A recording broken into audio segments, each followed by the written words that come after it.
Nagpalipat-lipat ako ng iba't ibang ampunan. Simula nung sanggol pa lamang ako. Dahil iniwan kami ng stepfather ko. Sabi niya magtatrabaho lang daw siya. Pumayag naman kami. Sabi ni ina para daw ito sa aming kinabukasan. Pero hindi na siya bumalik. Nalaman na lang namin may una pala siyang pamilya. Nasaktan ng labis ang aking ina. Pero hindi siya sumuko. Nagpatuloy siya sa agos ng buhay. Lumipas ang panahon, kinuha na ako ng aking ina sa edad na 6 na taong gulang. Dahil sa tapos na ang kontrata ko sa King's Academy. Nagsikap ang aking ina para mapagtapos ako ng elementarya.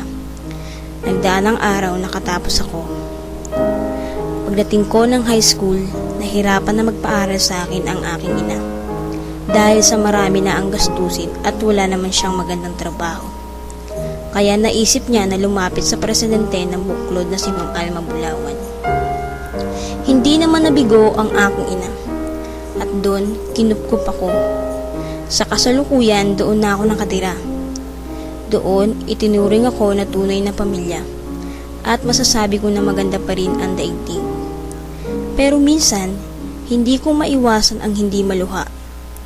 Dahil naiinggit ako sa mga buwang pamilya. Naisip ko bakit ganito ang pamilya ko.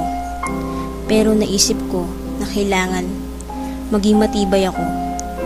Nag-umpisa na ako mag-aral ng high school. Doon, di ko inaasahan na mababarkada ako.